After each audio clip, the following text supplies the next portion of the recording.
What happens when a music legend sits down for what should be a light-hearted conversation, only to find himself ambushed by a host determined to make him look foolish in front of millions?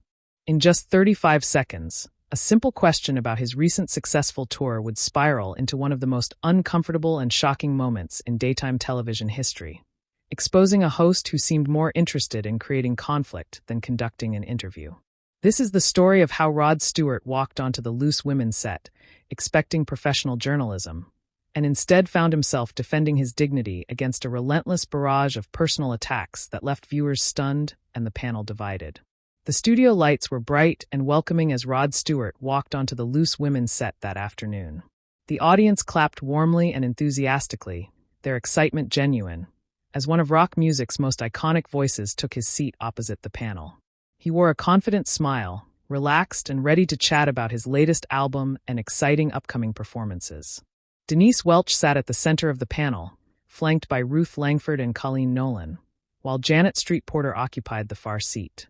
The makeup artists had done their final touches minutes before. The auto cue was ready. Everything seemed perfectly normal for another afternoon of celebrity chat and panel banter. The opening pleasantries flowed smoothly and warmly. Ruth welcomed Rod with genuine warmth and enthusiasm, commenting positively on his recent success and wonderful career. The audience responded enthusiastically and loudly, creating an atmosphere that felt comfortable, welcoming, and inviting. Rod settled into his chair comfortably, crossing one leg over the other, his famous raspy voice filling the studio as he thanked them graciously for having him. He talked about the weather, made a joke about the traffic getting to the studio, the kind of easy conversation that usually fills the first minutes of any interview. The panel laughed, the audience laughed, everything felt right and natural. Then Denise leaned forward purposefully, her expression changing subtly but noticeably. The warmth that had characterized Ruth's introduction seemed to evaporate completely as she prepared her first question. There was something in her eyes, a sharpness that hadn't been there during the preliminaries. The other panelists seemed to sense it, too, their smiles faltering slightly as they watched their colleagues shift into what could only be described as attack mode. "Rod, let's talk about your tour," Denise began, her tone carrying a sharp edge that immediately felt different from the friendly welcome just moments before. "You're charging quite a lot for tickets, aren't you? Some people might say you're taking advantage of loyal fans who've supported you faithfully for decades. Fans who've bought every album, come to every show they could afford, and now they're being priced out of seeing you live. How do you justify that to them?" The shift in atmosphere was immediate. Rod's smile faltered, clearly surprised. He sat up straighter, his hands gripping the chair arms. "Well, I wouldn't put it quite that way," Rod responded carefully. "The cost of putting on a show these days, the production, the band, the venues, it all adds up. We try to make it worth every single penny for the fans." Denise wasn't finished. She leaned back, a smirk crossing her face. "But you're worth millions, Rod. Don't you think at some point you have enough? Do you really need to squeeze more money out of ordinary people who are struggling with their bills?" Ruth shifted uncomfortably. Colleen glanced sideways at Denise, uncertain. The audience had gone quiet. Rod's jaw tightened, but he kept his voice level. "I've worked for 50 years in this industry. I've earned what I have through hard work. The ticket prices reflect the quality of the show. Nobody is forced to come. But they do come, don't they?" Denise interrupted. "They come because they love you, and you know that. You're exploiting that love. You're exploiting their loyalty." The word exploiting hung in the air. Rod's expression hardened. His hands gripped the chair arms tighter. He had expected a conversation, perhaps some banter. This felt like an ambush. "I don't exploit anyone," Rod said firmly. "That's a very strong accusation, Denise. I give my fans an incredible show. They leave happy. That's not exploitation." Ruth tried to intervene. "I think what Denise is trying to say is—" "I know exactly what I'm saying, Ruth," Denise cut across her colleague. She turned back to Rod. "Let's talk about your personal life. You've been married 3 times. 3 times, Rod. Some might say you don't have the best track record with commitment." The audience gasped. Colleen's mouth fell open. Janet looked down, uncomfortable. This had crossed a line. Rod's face flushed. "That's my private life. That has nothing to do with why I'm here today." "Oh, but it does matter," Denise pressed on, feeding off his distress. "You present yourself as this lovable rogue, this charming entertainer. But really, aren't you just someone who takes what he wants and moves on when bored? With relationships, with money, with everything. Denise, that's enough, Ruth said firmly, her voice carrying real authority now, cutting through the tension like a knife. Rod is our guest, and this isn't appropriate. This isn't what we do. This isn't. No, Ruth, it's fine, Rod interjected, holding up a hand to stop her.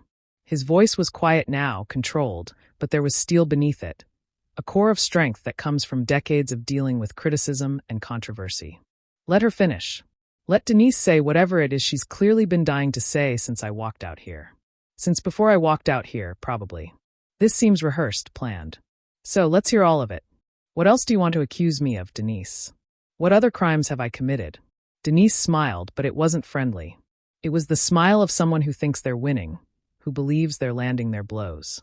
I'm just asking the questions that people at home are thinking. The questions that your adoring fans might be too polite to ask.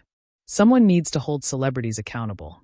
Someone needs to ask the difficult questions instead of just fawning over you because you're famous. No. Colleen spoke up suddenly, her Liverpool accent strong with emotion, her voice shaking slightly but determined. No, Denise, you're not. You're not asking questions people are thinking. You're being rude. You're being deliberately cruel. Rod came here as a guest in good faith. And you're treating him like he's done something terrible, when all he's done is have a successful career and, yes, a complicated personal life like a lot of people do, like many of us have had. There's a difference between asking tough questions and being outright nasty. Denise turned on Colleen with surprising speed, her head snapping around. Oh, so now you're defending him just because he's famous and charming. That's exactly the problem. That's exactly what I'm talking about. People like Rod get away with everything because of who they are, because of their celebrity status. Nobody holds them accountable. Everyone just smiles and nods and lets them do whatever they want. Get away with what exactly? Rod's voice cut through the rising tension like a blade. What have I gotten away with, Denise? Spell it out for everyone. What crime have I committed? I've paid my taxes every year, every penny. I've supported numerous charities, given money and time to causes I believe in. I've raised 8 children, been present in their lives. I've worked constantly, given people joy through my music for 5 decades. 5 decades of entertaining people, making them happy. What crime have I committed that deserves this interrogation? This trial by television. The audience began to murmur, voices of support for Rod rippling through the crowd like wind through leaves. Someone even called out in agreement, a woman's voice saying, "Leave him alone." Another person clapped. Then another. Denise's expression tightened, her jaw setting, realizing perhaps for the first time that her attack wasn't landing the way she had planned. The audience wasn't with her. They were with Rod. "You're being defensive," Denise shot back, her voice taking on a note of desperation.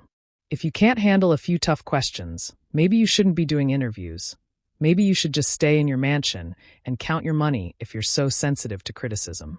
If you can't take the heat, get out of the kitchen, as they say." Tough questions. Rod stood up, his patience finally exhausted, his movement sudden enough to make everyone jump slightly. These aren't tough questions, Denise. Tough questions are fair, balanced, and relevant to the topic at hand. Tough questions challenge ideas, probe deeper into subjects, seek truth. What you're doing is attacking me personally for no reason other than what? To make yourself look brave? To prove you can take down a celebrity? To show everyone how edgy and fearless you are? Is that what this is about? Your ego? Janet Street Porter finally found her voice, clearing her throat. I have to say, and I don't say this lightly, I think Rod has a point here. This feels less like an interview and more like a trial. And I'm not entirely sure what the charges are supposed to be. I've been in this business a long time, and this doesn't feel like journalism. It feels personal. Denise's face reddened, her neck blotching with color. So, all of you are against me now. Fine. That's just fine. Rod, since you're standing there acting so perfect, so above it all, let me ask you this. How many of those 8 children actually speak to you regularly? How many of them would say you were a present father? How many of them grew up with you actually being there? Or were you too busy touring and making money and chasing the next Mrs. Stewart? How many birthdays did you miss? How many school plays?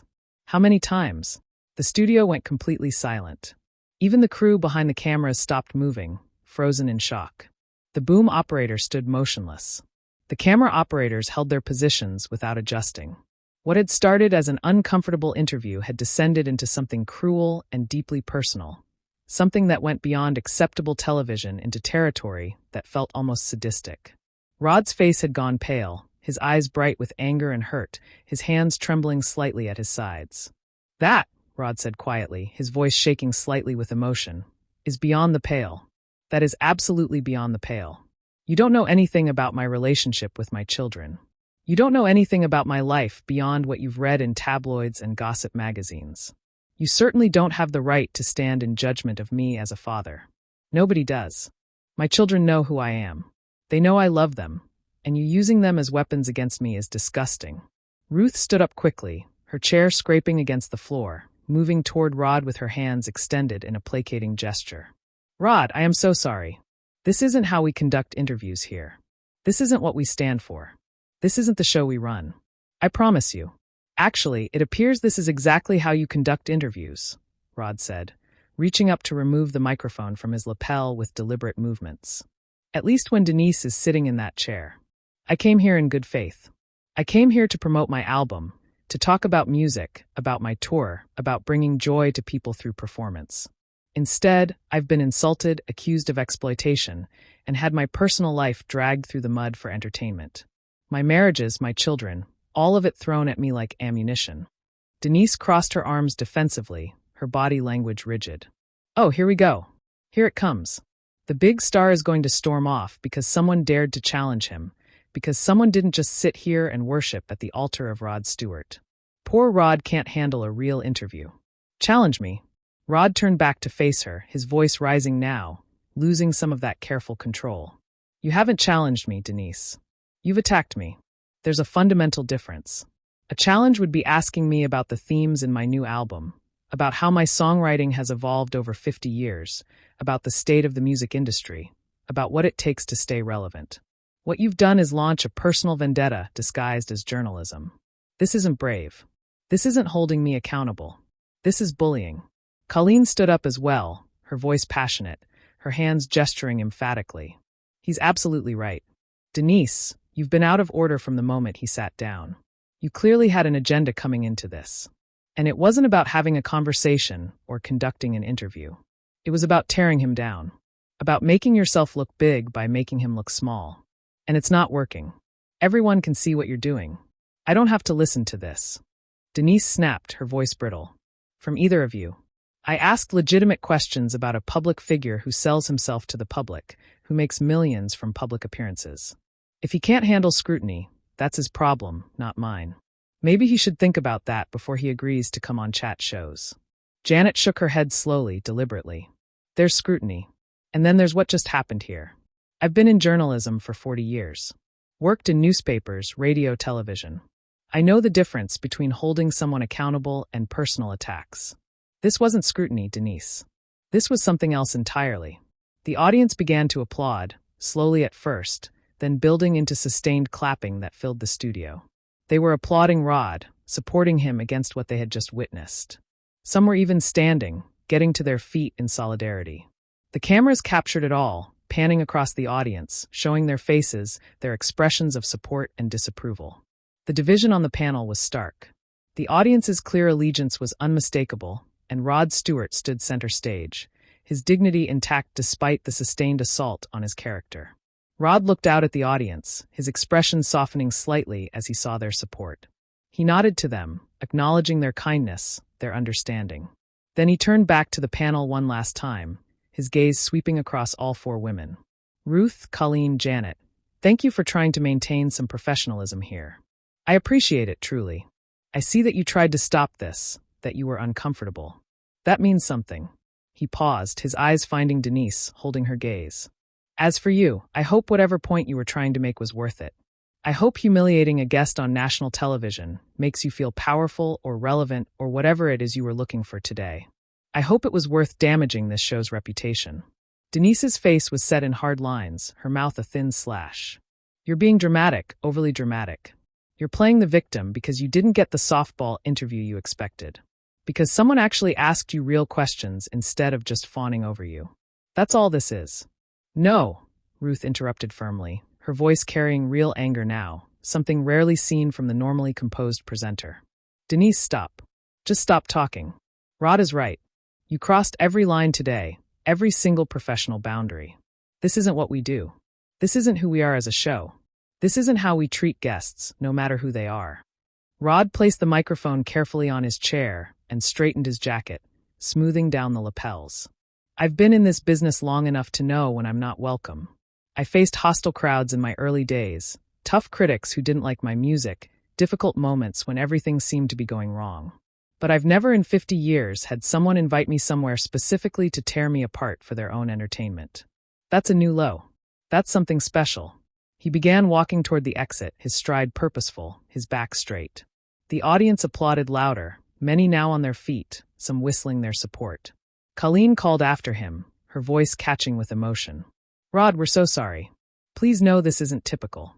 Please know we didn't want this. This isn't us. He turned back one final time, offering Colleen a sad smile that didn't reach his eyes. I know, love. I know you're a good person. I've watched you on this show. You've always been fair. His eyes swept over the panel again. But the fact is, she was allowed to do it. She was allowed to sit there and attack me. And that says something about this show, doesn't it? That says something about the culture here. Denise leaned back in her chair, her arms still crossed tightly. Oh, please. Drama, drama, drama. You'll be fine. This will probably sell more tickets for your overpriced tour. You'll probably thank me later. This is probably the best publicity you've had in years. The audience actually booed. Actual boos rang out in the studio, loud and sustained, directed at one of the show's own hosts. It was unprecedented, shocking even to the crew who had worked on hundreds of episodes. Janet covered her face with her hands, mortified. Ruth looked at Denise with something close to disbelief, her mouth slightly open. Colleen was shaking her head slowly, her disappointment and embarrassment visible on her face. Rod paused at the edge of the stage, the exit just steps away. The cameras captured his profile, the way the studio lights caught the silver in his famous hair, the tightness around his eyes, the set of his jaw. He looked like a man who had been pushed too far, who had maintained his composure in the face of unprovoked hostility, who had chosen dignity over retaliation even when provoked beyond reasonable limits. You know what the real shame is? Rod said, his voice carrying across the silent studio with that famous rasp. I actually enjoy this show usually. I've watched it at home. I've laughed with you lot. I thought this would be fun. A bit of banter, some laughs, maybe a silly story or two. But you, Denise, you turned it into something ugly. You made it personal and mean. And for what? What did you actually gain from this? What was the point? Denise didn't answer. For the first time since the interview began, she seemed at a loss for words, her mouth opening and closing without sound. The confidence that had fueled her attacks had cracked, revealing something underneath that looked uncomfortably like uncertainty, like someone who had just realized they had miscalculated badly. I'll tell you what you gained, Rod continued, his voice softer now, but somehow more powerful. You gained nothing positive. You didn't expose some hidden truth about me. You didn't reveal some scandal. You didn't uncover anything important. All you did was show everyone watching that sometimes bullies can sit behind a desk and call it journalism. That cruelty can masquerade as tough questioning. That's all you accomplished today. The words hung in the air, heavy with truth and sadness. The audience erupted again, this time with cheers mixed in with the applause. People were shouting support, calling out agreement with what Rod had said. The atmosphere in the studio had completely transformed from what it had been when the interview started.